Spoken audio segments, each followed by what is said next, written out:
Boa noite, gente. Tudo bem?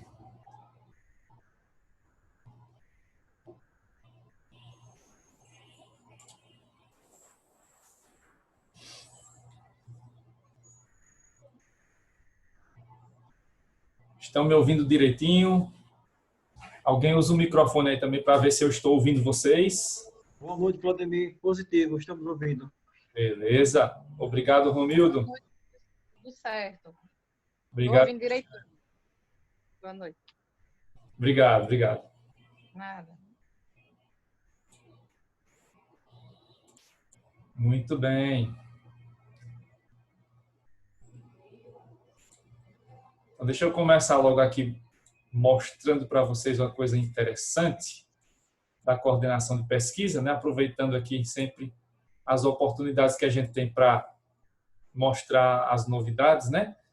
Para quem ainda não estava sabendo, né, a gente está aí com as inscrições abertas para os grupos de estudo, certo? Os grupos de estudo neste semestre que vão ser realizados aí por vocês, os encontros de uma maneira totalmente diferente, claro, né? Porque como estamos aí com as atividades somente online, né, de maneira remota, não tem como ter encontros nas salas de aula, né, como era antes, ou lá na sala de estudos da biblioteca.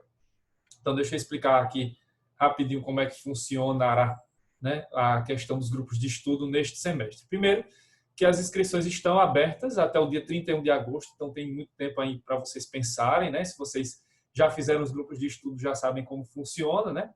Quem não fez ainda, eu vou explicar aqui rapidinho. Só vai ter algumas mudanças, né? Porque com esse formato à distância, né, algumas questões mudaram aqui, principalmente a participação e a forma de inscrição. Então, como serão feitas as inscrições? Olha, dessa vez você já tem que escolher o coordenador ou a coordenadora do grupo, né, o aluno ou a aluna que vai ser o coordenador do grupo, com antecedência. Por quê? Vai ser essa pessoa que vai ser responsável por enviar todos os documentos do grupo, né? Então, o coordenador, a coordenadora vai ficar responsável por mandar para o e-mail da coordenação de pesquisa, o coordenaçãopesquisa@ceuni.edu.br, os dados, que são os comprovantes de matrícula de todos os componentes do grupo e o formulário de inscrição. Todos os formulários estão nos anexos, né? O edital já está lá no site. Assim que você entra no site da CEUNI, desce um pouquinho, rola um pouquinho a tela, já vai ver o edital que está lá. Então, lá no edital já estão esses documentos, né? O formulário de inscrição e os outros que vocês vão precisar para as reuniões, certo? Então, vai ficar a cargo do coordenador do grupo encaminhar essa documentação. Então, junta tudo e manda lá para o e-mail da coordenação. Lembrando que as regras continuam sendo as mesmas, né? Mínimo de 3, máximo de 10 alunos. Então, para formar um grupo tem que ter pelo menos 3 alunos e o máximo de 10, né? E aí, o coordenador vai juntar esses documentos, né, os comprovantes de matrícula, e vai preencher o formulário de inscrição e vai mandar para o e-mail. Os comprovantes de matrícula, eles podem ser provados de uma maneira bem fácil. Alguns de vocês já conseguiram obter umas certidões na secretaria, que eu já vi, né? Da matrícula, comprovando e tudo. Mas se você não tem essa certidão oficial lá da secretaria, basta que você tire o print da tela que aparece para você na área do aluno, que está lá dizendo, olha, matriculado 2020.2, pronto.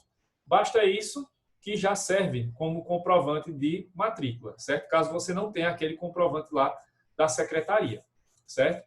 Então, tudo isso é para facilitar, para que vocês não tenham que ir lá na CEUNI buscar e tal. Então, para evitar isso, se a gente tem como conseguir isso pelo computador, né, de casa, então vai dessa forma. Então, comprovante de matrícula pode ser obtido pela certidão da secretaria ou por esse print da tela, certo? Que você tira lá da área do aluno, e aí o coordenador manda tudo isso para mim, e aí, quando eu autorizar a inscrição, né, quando eu mandar a resposta, olha, a inscrição foi deferida, aí vocês já vão poder se reunir. Inclusive, quem acompanha aí o Instagram da coordenação de pesquisa já viu que hoje teve uma reunião de grupo de estudo, né? Que as inscrições já começaram desde o começo do mês, então quem já se inscreveu já está podendo se reunir, né? Bom, aí na reunião, o que é que vai ser preciso fazer, né? Tem lá as pessoas já reunidas e tal, aí vai ser preciso que o coordenador, claro, com o auxílio dos seus colegas, preencha 2 documentos por reunião. Um, o registro de presença, o outro, o relatório de atividades, certo? Tudo isso também está lá no edital, os anexos 2 e 3. O modelinho está lá no edital é só tirar de lá e preencher a cada reunião, certo?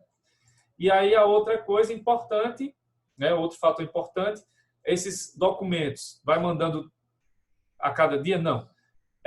A dica é, o coordenador vai juntar tudo isso lá nos seus arquivos e até o dia 11 de dezembro, no final do ano, manda tudo de uma vez para a coordenação, para o mesmo e-mail aí da inscrição, certo? E aí, então, esses documentos vão ser vistos por nós lá na coordenação e aí a gente vai contar as horas, certo? Mas não é para mandar um de cada vez por semana. Junta tudo e manda de uma vez só no final do ano. A novidade é que, dessa vez, as reuniões por conta da pandemia vão ser autorizadas para ser feitas de forma remota, do jeito que a gente está fazendo aqui, né? As nossas aulas. E aí, eu abri várias possibilidades para vocês. Então, não é só reunião pelo Zoom, pode ser pelo Zoom, pode ser pelo Google Meet, pode ser pelo Skype, pode ser pelo Microsoft Teams e pode ser também pelo WhatsApp. Só que aí o WhatsApp vale a ressalva. O WhatsApp ele liberou já esse ano as reuniões virtuais aí para ter videoconferência, né? Para até 8 pessoas. Então, você pode se reunir pelo WhatsApp, desde que o seu grupo tenha, no máximo, 8 alunos. Até 8, o WhatsApp pode ser usado. Passou de 8, tem lá 9 ou 10, vai ter que ser usado um desses outros aí. O Zoom, o Google, o Skype, o Microsoft pode ser usado, certo? E o WhatsApp é a opção se o grupo tiver menos de 8 ou até 8 alunos, tá? E aí o coordenador fica responsável por convocar a reunião, passar o link e tudo mais, né? Então, é isso. E aí, ao final, como vocês, quem já fez sabe, né? Se vocês cumprirem lá as atividades certinhas, ao final do semestre, vocês podem obter aí o certificado de 20 horas de pesquisa. Lembrando, né, mais uma vez, naquelas 300 horas complementares, vocês precisam de, no mínimo, 60 horas de pesquisa. E aí, esse certificado já dá 1/3 aí das horas mínimas. Mas não é só isso, né? Porque você precisa de 60 horas no mínimo, mas tem aquelas horas livres. Então, quanto mais coisas vocês cumprirem, né, durante a pandemia, melhor. Aproveita o tempo livre que você ainda pode ser que tenha por aí e vai fazendo também os grupos de estudo, tá? Então, qualquer dúvida é só tirar lá, manda um e-mail para o e-mail da coordenação de pesquisa. Eu vou tirando as dúvidas e assim que eu autorizar a inscrição de vocês, assim que eu disser, ó, a inscrição está deferida, já pode começar a se reunir, não tem problema, tá? Lembrando, as inscrições vão até o dia 31 de agosto, certo? Feita aí o primeiro recado, né? Dado o primeiro recado aí da coordenação de pesquisa, vamos voltar aqui para a nossa aula. A gente parou no princípio da vulnerabilidade. Estávamos vendo na aula passada os princípios, vimos os princípios constitucionais, né? E aí a gente foi para os princípios do direito do consumidor, do CDC. Deixa eu só voltar um pouquinho aqui para a gente lembrar tudo, né? Então, o primeiro princípio que a gente estudou, que é um princípio amplo, né, mais geral, que é o do protecionismo do consumidor, né, que é o princípio aí que norteia todas as relações de consumo, né, todo o direito do consumidor. E aí eu terminei a aula falando sobre a vulnerabilidade, né, que é o princípio aí básico também do direito do consumidor. Vimos o conceito da Cláudia Lima Marx e vimos que a vulnerabilidade é um princípio que tem natureza de presunção absoluta, né? Não comporta prova em contrário. Então, ele é essencial para a relação de consumo. Uma vez que você tem uma relação de consumo, necessária e obrigatoriamente o consumidor é vulnerável, certo? Só uma ressalva antes de começar os assuntos novos, né? É que, logicamente, não basta que você tenha a vulnerabilidade para você ter uma causa ganha, né? Na justiça, por exemplo. Ah, eu sou vulnerável, vou entrar na justiça e vou ganhar ação. Claro que não. Não é assim, né? A vulnerabilidade é o pressuposto, é o ponto de partida. Para que você tenha uma relação de consumo, é preciso ser vulnerável, né? E a gente viu que todo consumidor é vulnerável, inclusive existem alguns que são até mais vulneráveis do que a média, né? Que são esses 4 aí, essas 4 categorias: crianças e adolescentes, jovens, idosos e pessoas com deficiência.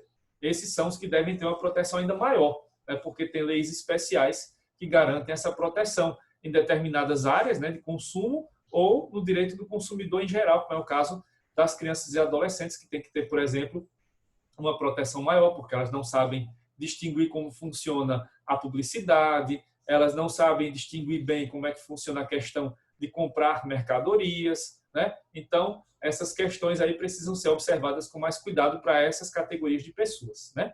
Todos somos vulneráveis, mas existem pessoas ainda mais vulneráveis do que a média. Então, elas vão ter uma proteção ainda maior. Mas, claro, repetindo, não significa que pelo fato de a pessoa ser vulnerável, de que ela já tem tudo garantido, né? Porque senão não precisava nem de justiça, né? Para que justiça, né? Bastava que você fosse vulnerável, já era relação de consumo, pronto, já receberia indenização se sofresse dano. Não é assim, né? Então é preciso muito mais. A vulnerabilidade é só o ponto de partida, certo?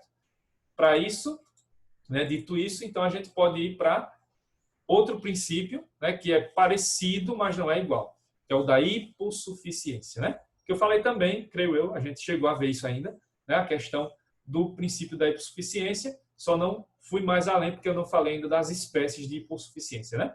Mas só lembrando, o princípio da hipossuficiência está no artigo 6º, inciso 8º, né?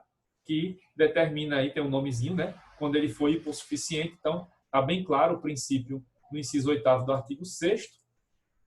Tem a definição aí, né? Que é um conceito fático, fundado na disparidade ou discrepância observada no caso concreto. É aí que a gente vai analisar realmente, né? Se há o direito a receber, por exemplo, indenização, porque aí vai se provar, né, se a pessoa é hipossuficiente ou não, né? Então, como eu falei na aula passada, nem todo consumidor é hipossuficiente, mas todos são vulneráveis. Então, o fato de ser vulnerável não quer dizer que necessariamente a pessoa será hipossuficiente, não é isso? E aí, a presunção aqui é de natureza relativa, iuris tantum, portanto, comporta prova em contrário. É possível, então, que o consumidor seja vulnerável e não seja hipossuficiente. Isso vai refletir de maneira processual na questão da inversão ou não, da possibilidade ou não de inversão do ônus da prova. Dito isso, então, vamos para essa questão aqui, que vale lembrar. A doutrina ela aponta que essas espécies, elas são de vulnerabilidade, né? Também elas são de hipossuficiência, elas são aí convergentes, mas como a vulnerabilidade já está inerente, né, à relação de consumo, a gente não precisa discutir tanto o tipo de vulnerabilidade do consumidor. Ao contrário, aqui, na hipossuficiência, nós como, eu que já sou advogado, e vocês como futuros advogados, promotores e juízes, vão ter que levar em consideração as espécies de hipossuficiência para analisar, no caso concreto, se realmente houve, né, essa situação que configurou a hipossuficiência do consumidor, já que ela não é uma situação que sempre ocorre. Podem existir situações em que o consumidor é vulnerável, claro, isso é natural a toda relação de consumo, mas que não será hipossuficiente. Então, vai ser mais relevante até analisar as formas de hipossuficiência aqui, nessas espécies que a gente vai ver agora, tá? Então, a doutrina vai identificar a existência de 4 espécies de hipossuficiência, né? A primeira delas é chamada de hipossuficiência fática. A hipossuficiência fática está relacionada à situação econômica do consumidor em face do fornecedor. Essa hipossuficiência fática, ela vai ser confirmada à medida que o consumidor tiver uma situação econômica mais complicada, vamos dizer assim, que o consumidor tenha menor poder aquisitivo, né? Então, a situação econômica dele vai ser mais complicada porque ele não vai ter dinheiro, ou porque ele vai ter muito pouco dinheiro, ou não vai ter nenhum dinheiro. Então, essa é a questão que envolve a pobreza, né? Ou a miserabilidade mesmo do consumidor, né? Então, quanto mais pobre for o consumidor, maior será o seu nível de hipossuficiência fática, certo? E isso pode, sim, levar o consumidor a ser considerado hipossuficiente, a questão econômica, certo? E pode também acontecer o contrário, né? De maneira fática, o consumidor não ter essa situação econômica mais desvantajosa. Você pode ter um milionário que vai comprar uma coisa, né? Numa conveniência, no mercadinho, e o poder aquisitivo dele é infinitamente maior do que o do dono do mercadinho ou da loja de conveniência que tem lá, né, na beira da estrada, por exemplo, né? Então, Nesse caso, você não vai poder dizer que uma pessoa rica, né, riquíssima dessas, vai ser hipossuficiente do ponto de vista fático, né, porque a situação econômica do consumidor vai estar mais favorável do que a do fornecedor.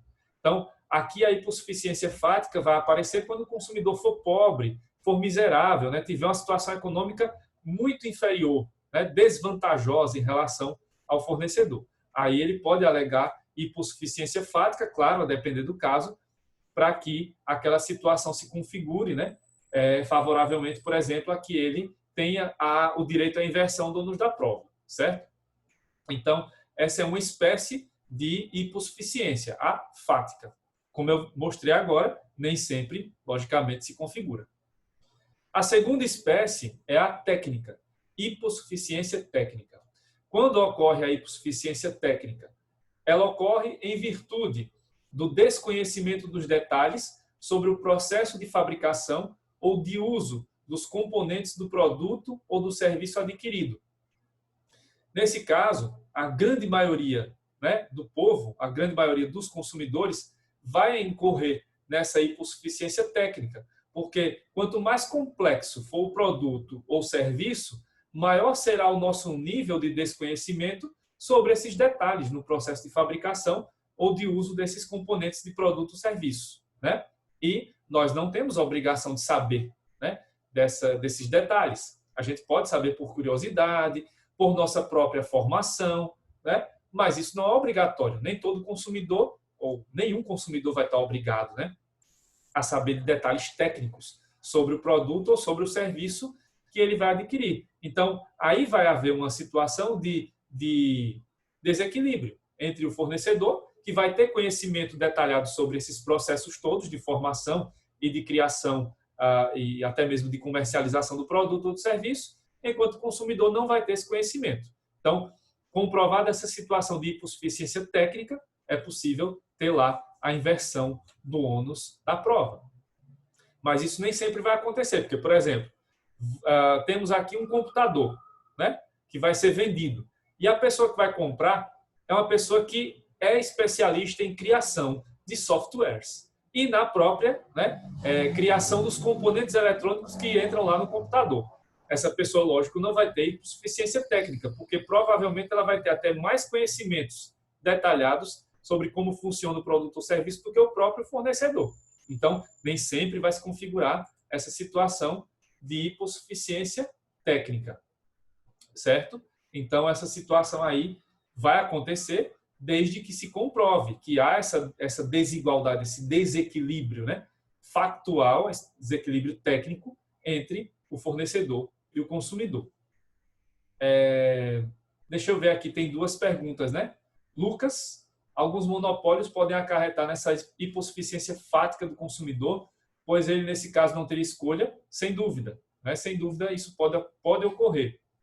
Né? Não sempre, mas há uma grande chance disso acontecer. Né? Quanto mais você restringe as escolhas do consumidor, né, e quanto mais esses monopólios vão se fortalecendo economicamente, mais vai aumentando a desigualdade aqui, de fato, entre fornecedor e consumidor. Então, se essa situação acaba levando à ocorrência de danos, né, que vão gerar aí possíveis processos, então é possível que haja a inversão do ônus da prova, certo? Nesses casos. E o Romildo, sobre o Antônio deficiente visual. Isso tem a ver com a questão do hipervulnerável, né? Que eu falei na aula passada. A questão do hipervulnerável é um norte aí interessante para a primeira questão, certo? Até agora está dando para entender aí as duas formas de hipossuficiência, a fática e a técnica. Se tiverem dúvida, vão colocando aí no chat. Daqui a pouco eu dou aquela paradinha também para perguntar novamente. Se vocês quiserem, vocês podem também falar, tá?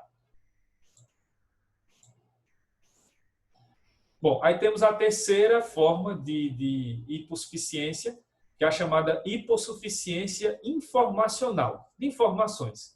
Ela vai acontecer em virtude do não conhecimento ou do conhecimento insuficiente sobre as informações relacionadas à aquisição e uso do produto ou do serviço.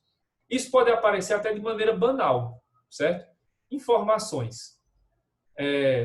Essa questão da informação ela pode vir de algumas maneiras, né? e algumas podem ser nocivas. Se a informação é completa, é acessível, né? Se ela está ali até numa letra legível, né? Não está na letrinha miúda, está com a letra legal para ser lida e tudo mais, está ótimo, não tem problema. Mas aí você pode ter situações que são do tipo informações insuficientes ou inadequadas. Do tipo, você tem lá um produto que deve ser usado sob determinadas condições, né? Ele pode ser usado, por exemplo, com a bateria, né? E pode ser usado com a tomada, pode ser molhado, não pode ser molhado, né? Pode ser usado com a voltagem lá 220 ou 110, ou só 110 ou só 220. Isso tem que estar constando no produto, até no rótulo, né? Na embalagem. Isso tem que estar com informação clara, né? E se essa informação não aparece, ou ela aparece de maneira não muito legível, ou ela só aparece, por exemplo, na embalagem externa, mas não está no rótulo do produto, isso acaba sendo informação insuficiente, né?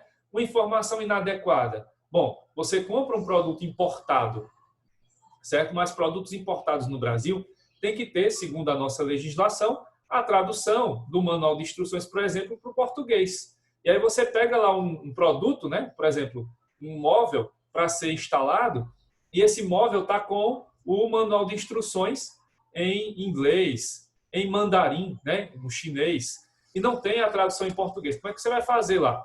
Né? Ou vai seguir as figurinhas, aventurando para ver se está certo, ou não vai conseguir, né? E então, nesse caso, a informação é inadequada. Isso gera a hipossuficiência informacional. E pode ser ainda pior, informação inexistente. Você compra o produto e não tem nada lá que informe absolutamente coisa nenhuma.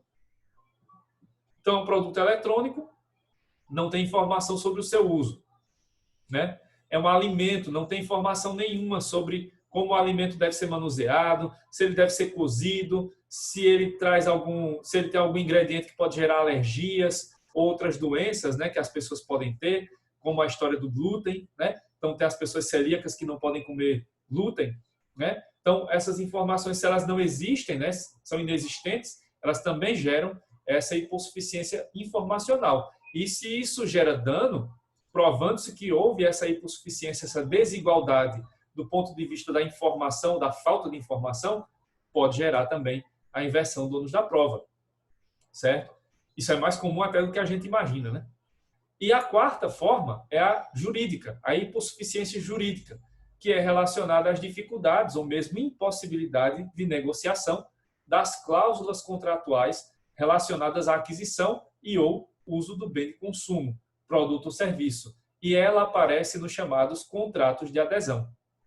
E se vocês já perceberam, os contratos de adesão hoje são praticamente todos os contratos de consumo, né? Se você vai comprar um chip lá, né? Ou vai contratar um plano de telefonia, o contrato é de adesão. Vai assinar lá, você comprou uma casa nova, um apartamento novo, vai mandar instalar a água e a energia. O contrato é de adesão. Você não tem como discutir as cláusulas, né? Ou você aceita do jeito que está lá, ou você não aceita. Não tem como dizer, olha, eu não gostei da cláusula 12, tira aqui, por favor, troca o texto. Não tem como, né? Então, ao contrário lá do direito contratual, do civil, né? Aqui, a grande maioria dos contratos vai ser de adesão. Quer aderir a um plano de saúde? Contrato de adesão, né? Vai fazer a garantia lá do produto que comprou na loja? Contrato de adesão. Então, hoje, né? Praticamente nós todos somos hipossuficientes do ponto de vista jurídico, né? Porque praticamente todos os contratos de consumo no século XXI são de adesão, salvo raríssimas exceções. E aí, concluindo essas formas de hipossuficiência, vocês já devem ter percebido, se vocês já passaram por alguma situação, né, que precisaram aí recorrer ao Código do Consumidor, nas vidas de vocês, vocês já perceberam que a gente pode repetir situações dessas, né, no mesmo caso, né? E aí vem o ponto importante. Para que ocorra a hipossuficiência, basta que se configure uma dessas espécies, né? Mas não quer dizer que só tem que ter uma. Você pode ter as 4 juntas, né? Você pode ter uma situação de uma pessoa que tem problemas econômicos, é pobre, né? Uma pessoa que vai ter problemas do ponto de vista técnico, não tem o conhecimento adequado, tecnicamente falando, do produto que vai adquirir. não recebeu informações adequadas, suficientes, né? E assinou um contrato de adesão. Tudo isso pode vir como hipossuficiência. Claro que pode.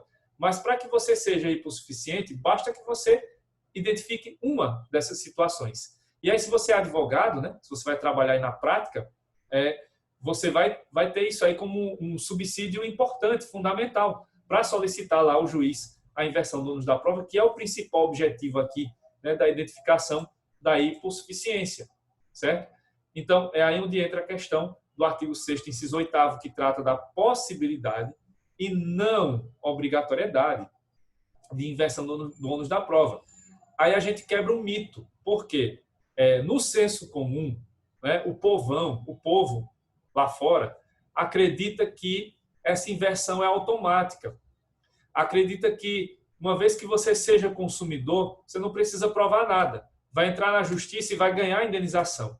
E vocês vão ver que muita gente perde causas que são praticamente ganhas, justamente por isso, porque não coloca lá na inicial as provas necessárias, né? E como o consumidor vai poder entrar lá nos juizados especiais, muitas vezes sem advogado, né, acaba que ele vai estar mais vulnerável, não do ponto de vista do consumidor, mas vulnerável aqui, né, porque ele não vai colocar na inicial as principais informações, né, necessárias, inclusive essa aí da hipossuficiência. Então, se você pode ajudar, como, né, daqui a pouco vocês vão poder ajudar isso na prática, né, no núcleo de prática, mais à frente como advogados, vão poder inserir essas informações da inicial, façam isso, porque é uma garantia a mais que o consumidor vai ter de ter a sua demanda realmente analisada e também deferida pelo juiz da causa, certo? Então, é preciso que se prove na inicial a hipossuficiência.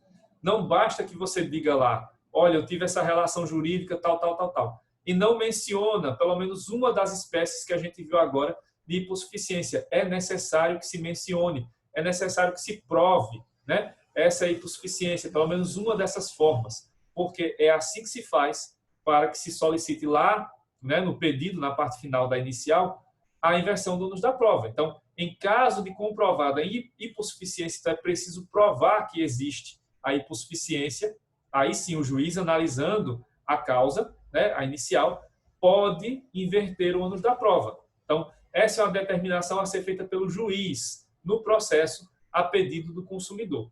Aí eu volto aqui um pouquinho para a gente ler de novo o artigo 6º, inciso 8º. Vejam como isso está bem claro, né? O direito do consumidor, um dos direitos é a facilitação da defesa dos seus direitos, inclusive com a inversão do ônus da prova, a seu favor, no processo civil, quando há critério do juiz. Então, não é a critério da gente que é consumidor, é a critério do juiz. Quando a critério do juiz for verossímil a alegação, ou seja, está provado, né? Está verossímil ali, tem verossimilhança nas alegações. Ou quando ele foi suficiente segundo as regras ordinárias de experiências. Então, é aí, né, segundo essas regras ordinárias de experiências, que o juiz vai analisar se a pessoa é ou não é hipossuficiente. E para que você dê maior subsídio para que o juiz analise esses elementos, você vai ter que apontar pelo menos uma dessas espécies de hipossuficiência. Basta uma. Provando claramente, o juiz certamente vai conceder essa inversão do ônus da prova. E ela é fundamental aqui. Por quê? Nessa relação desigual entre fornecedor e consumidor, é muito mais difícil para o consumidor provar que sofreu dano, que ele, né, acabou tendo ali naquela conduta, naquela relação jurídica, que ele sofreu algum dano causado por uma conduta do fornecedor. Para o fornecedor, isso é mais fácil, né? Caso ele tenha elementos que provem que aquele fato não ocorreu, ou que se ocorreu não foi ele que deu causa, ele tem maior facilidade, porque a relação é desigual, né? Então, o consumidor vai ter sempre maior dificuldade de provar essa situação aí, né? Então, se há a possibilidade da inversão do ônus da prova, então que se deixe para que o fornecedor prove que o fato não ocorreu ou que, se ele ocorreu, que ocorreu por outra causa e não que tenha sido dado causa por ele, né? Fornecedor, certo? Bom, então, esse é o princípio da hipossuficiência e aí fizemos, né, a distinção entre vulnerabilidade, só para concluir, vulnerabilidade é presunção absoluta, está inerente à relação de consumo, hipossuficiência é presunção relativa, precisa ser provada no caso concreto, e aí o juiz precisa, no caso concreto, deferir, né, o pedido de inversão do ônus da prova. Então, tem que haver a prova da hipossuficiência na inicial e o advogado ou representante do consumidor tem que pedir lá na partezinha do pedido no final a inversão do ônus da prova com base no que foi alegado nas questões de fato e de direito, certo? É assim que se concede a inversão do ônus da prova, já que ela não é automática. Alguma dúvida, gente? Deu para entender direitinho? Beleza. Mais um princípio aí, ou um grupo de princípios, né? Que estão no CDC. Boa-fé objetiva, transparência e confiança. A boa-fé objetiva está lá no artigo 4º, inciso 3º do CDC, né? E ela trata da harmonização dos interesses dos participantes das relações de consumo e compatibilização da proteção do consumidor com a necessidade de desenvolvimento econômico e tecnológico, de modo a viabilizar os princípios nos quais se funda a ordem econômica, sempre com base na boa-fé e equilíbrio nas relações entre consumidores e fornecedores. Essa é a determinação do artigo 4º, inciso 3º, e eu destaquei aí a parte final, em que há a menção expressa à boa-fé. Não tem muito o que falar sobre boa-fé objetiva, porque vocês já aprenderam isso em contratos do semestre passado, né? Então, a questão da boa-fé objetiva aparece da mesma maneira aqui. Um dever geral, um dever ético, mas muito mais legal também, de boa-fé, tanto do fornecedor em relação ao consumidor, quanto também do consumidor em relação ao fornecedor. Outro princípio que aparece aí nessa tríade é a transparência, que está no artigo 4º caput, né? Prevê lá a Política Nacional das Relações de Consumo, tem por objetivo o atendimento das necessidades dos consumidores, o respeito à sua dignidade, saúde e segurança, a proteção de seus interesses econômicos, a melhoria da sua qualidade de vida, e aí eu ressaltei, né, deixei aí em destaque, bem como a transparência e a harmonia das relações de consumo, atendidos os demais princípios. Então, essa transparência, esse dever de transparência do fornecedor com o consumidor também é essencial aqui para garantir essa relação harmônica, né, entre fornecedor e consumidor.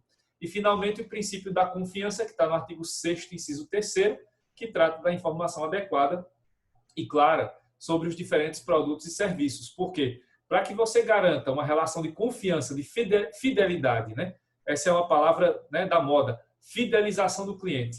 Para que você consiga fidelizar o cliente, o consumidor, você precisa passar confiança, né? Tem que haver uma relação de confiança entre fornecedor e consumidor.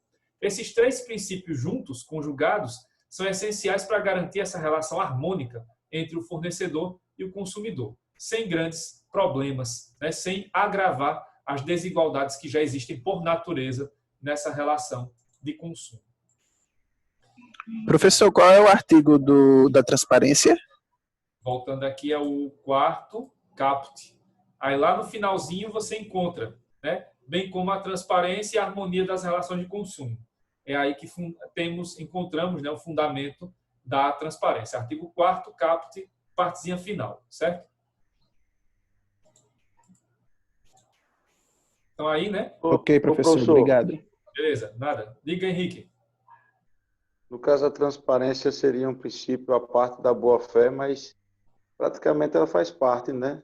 Porque se você agir com boa-fé, você vai agir com transparência, mas ela é a parte, né? Isso, eles estão separados no código, né? Mas a gente analisa a doutrina, né? Analisa os três juntos, porque os três juntos, conjugados, eles vão ser essenciais aí para que se garanta, né, o justo equilíbrio entre as partes na relação contratual, né? E esses três princípios, quando são obedecidos, eles garantem aí que a vulnerabilidade, né, vai estar no nível aceitável, porque a vulnerabilidade vai aumentando, né, do consumidor à medida em que esses princípios não são atendidos. E esses deveres devem ser obedecidos em todos os momentos do contrato, isso aí eu já tinha falado, né? Então, desde a oferta, ou chamado pré-contrato, durante o contrato e até na chamada responsabilidade pós-factum finitum, a responsabilidade pós-contratual. Então, em todos os momentos da relação jurídica de consumo, pré-contrato, contrato e pós-contrato, eles devem ser obedecidos, os três princípios: boa-fé, transparência e confiança. E, mais uma vez, né, como vocês já ressaltaram aí, né, já se ligaram nisso, eles estão em lugares separados no código, mas eles são vistos de maneira conjunta, né, para garantir justamente esse equilíbrio aí da relação contratual. Tem uma afinidade também com o princípio da solidariedade, né?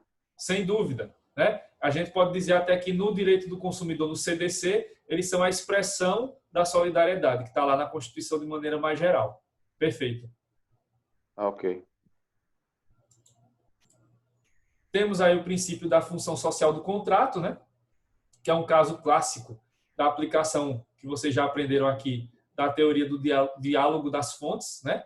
Porque o Código do Consumidor foi omisso quanto à função social do contrato. Então, a gente vai extrair esse princípio do artigo 421 do Código Civil, né? Que é uma garantia prevista expressamente no Código Civil, mas implícita, porque ela vem justamente nessa teoria do diálogo das fontes. Mas ela vale aqui do mesmo jeito que lá no direito civil.